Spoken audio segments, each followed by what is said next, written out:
رسول تھے، ان سے کہو کہ میں اس کا کچھ تذکرہ بھی تمہیں سناتا ہوں۔ ہم نے اس کو زمین میں اقتدار عطا فرمایا تھا۔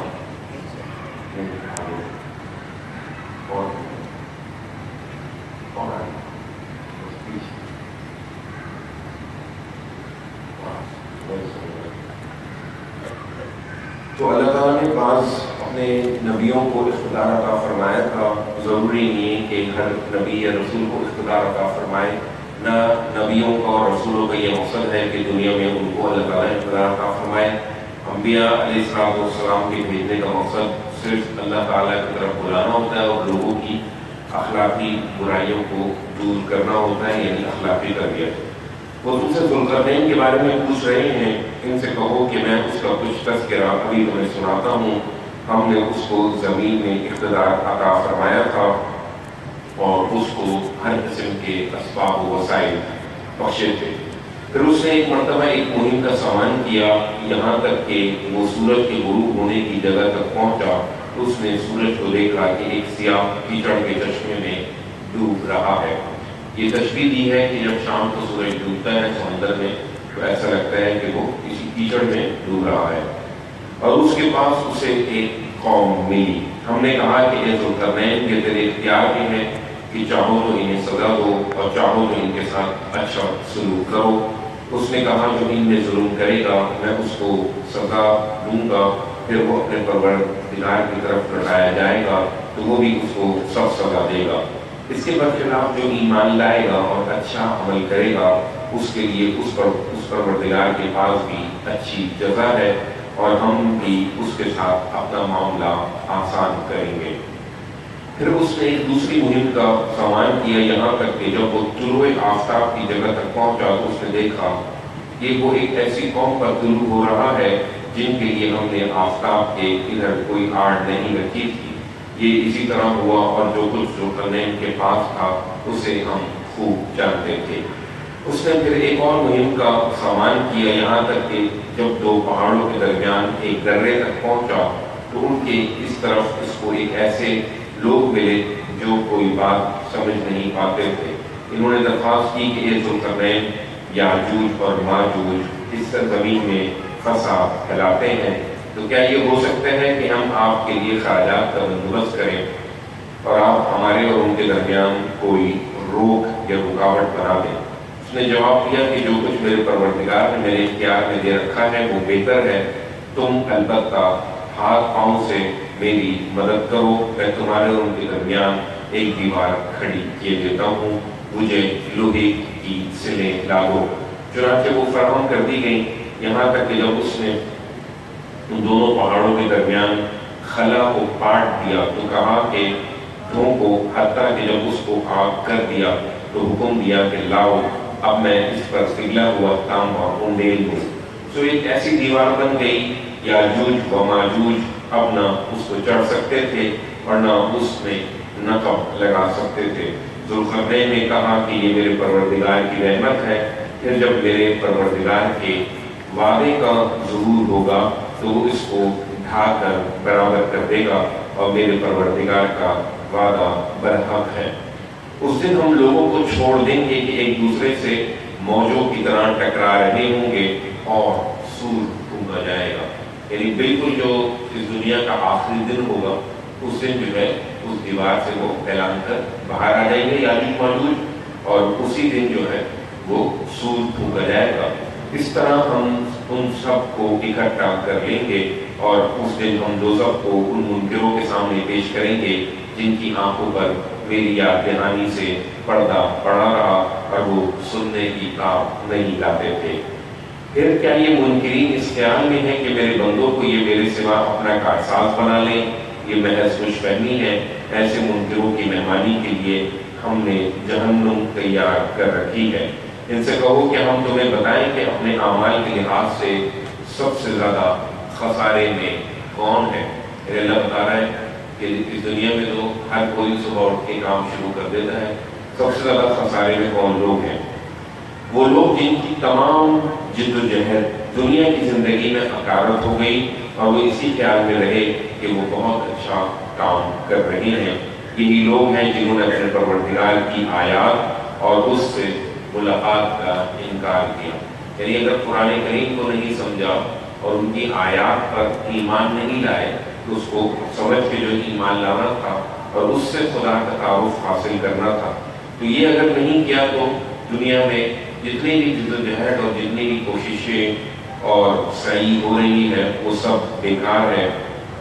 سو ان کے اعمال ضائع ہوئے۔ اب قیامت کے دن ہم ان کو کوئی وزن نہ دیں گے، ان کا بدلہ یہی جہنم ہے، اس لیے کہ انہوں نے انکار کیا اور میری آیتوں اور میرے رسولوں کا مذاق اڑایا۔